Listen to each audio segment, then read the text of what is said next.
അതുപോലെ തന്നെ അദ്ദേഹത്തിന്റെ കരിയറിലും മലയാളത്തിൽ ഇന്ന് വരെ കാണാത്ത പീക്ക് അറ്റംപ്റ്റിലാണ് മാർക്കോ റിലീസ് ആയിട്ടുള്ളത്. കണ്ടിരുന്നോ? എന്തെങ്കിലും വിശ്വസ് പറഞ്ഞിരുന്നോ? എന്താണ് ഞങ്ങള് നിങ്ങൾക്ക് എത്രത്തോളം അറിയുമെന്ന് അറിയില്ല. ഞങ്ങള് എല്ലാ ദിവസവും ഓണം സംസാരിക്കുന്നു. പ്രത്യേകിച്ച് ഈ ഇടയ്ക്ക് ഞങ്ങള് ഇപ്പോൾ അജയന്റെ മോഷണം റിലീസ് ചെയ്യുന്ന സമയത്താണെങ്കിലും ആ സമയത്ത് മാർക്കോന്റെ റിലീസിന് ഒരുങ്ങിക്കൊണ്ടിരിക്കുകയായിരുന്നു. അപ്പോൾ ഞങ്ങൾ അങ്ങോട്ടും ഇങ്ങോട്ടും വിളിച്ച് ഡിസ്കസ് ചെയ്തുകൊണ്ടിരുന്നത് നമ്മളെ സിനിമകൾ എങ്ങനെ കേരളത്തിലെ പുറത്തേക്ക് എത്തിക്കാം എന്നുള്ള കാര്യങ്ങൾ തന്നെയാണ്. ഇത് ഞാൻ പറയുന്നത് മാസങ്ങൾക്ക് മുമ്പത്തെ കാര്യമാണ്. അതുപോലെ എനിക്ക് തോന്നുന്നു ഇൻഡസ്ട്രിയിൽ നിന്ന് നമുക്ക് AR റഹ്മാന്റെ ആദ്യം വിളിച്ച് അപ്രീഷിയേറ്റ് ചെയ്യുന്ന ഒരാൾ പുതിയാണ്.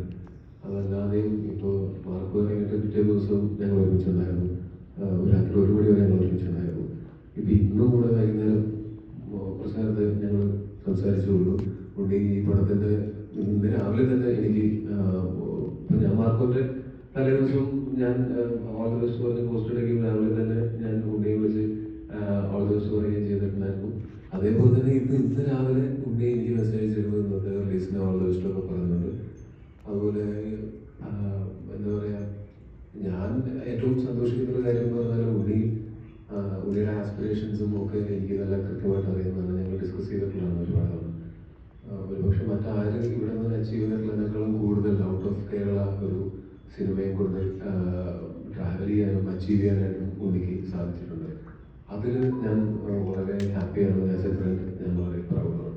അതേപോലത്തെ ക്യാരക്ടറൊക്കെ ടോവിനോന്ന് പ്രതീക്ഷിക്കാമോ? ചോരയിൽ കുളിച്ച ടോവിനൊക്കെ ഞാൻ ഒരു പ്രാവശ്യം ചോരയിൽ കുളിച്ചതാണ്. പക്ഷെ അപ്പോൾ നല്ല റെസ്പോൺസ് അല്ല എനിക്ക് ഇവിടുന്ന് കിട്ടിയത്. പിന്നെ അത് OTT വന്നപ്പോഴാണ് കേരളത്തിൽ പുറത്തുനിന്നാണ് കടക്കി നല്ല റെസ്പോൺസ് കിട്ടിയത്. അന്ന് കുറച്ച് ചോരയിൽ കുളിച്ചതാണ്. കുളിക്കണമെങ്കിൽ കുളിക്കാം. അതിന്റെ കഥാപാത്രങ്ങൾ അങ്ങനത്തെ വരുമ്പോഴാണ്, സിനിമകൾ അങ്ങനത്തെ വരുമ്പോഴാണ് നമ്മൾ കാര്യം ചെയ്യേണ്ടി വരുന്നത്.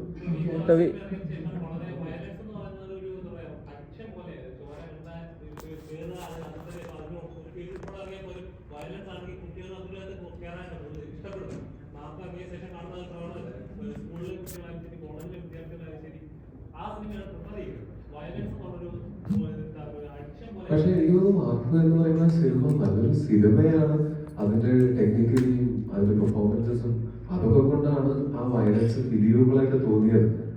അല്ലാതെ വയലൻസ് ഇറ്റ്സെൽഫ് അല്ല ആ സിനിമയുടെ വിജയം എന്ന് എനിക്ക് തോന്നുന്നു. ആ സിനിമ ഒരു സിനിമ എന്നുള്ളതിലേക്ക് അത് നല്ലതായതുകൊണ്ടാണ് അത് വിജയിച്ചതെന്നാണ് ഞാൻ വിശ്വസിക്കുന്നത്. വയലൻസ് സിനിമയിൽ ഒന്നും നമ്മളെ കാണുന്നതൊന്നും ശരിക്കും നടക്കുന്നതല്ലല്ലോ. ഇതൊക്കെ മേക്ക് ബിലീഫാണ്. ആ മേക്ക് ബിലീഫിൽ അത്രയും വിജയകരമായിട്ട് അവർക്ക് ചെയ്യാൻ പറ്റി എന്നുള്ളതുകൊണ്ടാണ് അത് സെലിബ്രേറ്റ് ചെയ്യപ്പെടുന്നത്. അപ്പോൾ ഏത് ഇമോഷനാണെങ്കിലും ഏറ്റവും നന്നായിട്ട് ആൾക്കാരെ അത് വിശ്വസിപ്പിക്കാൻ സാധിക്കുകയാണെങ്കിൽ അതുപോലെ വിജയിക്കുമെന്നാണ് എനിക്ക് തോന്നുന്നത്. ടോവി, പുതുവർഷം സെക്കൻഡ് ഡേ പുതിയ മൂവി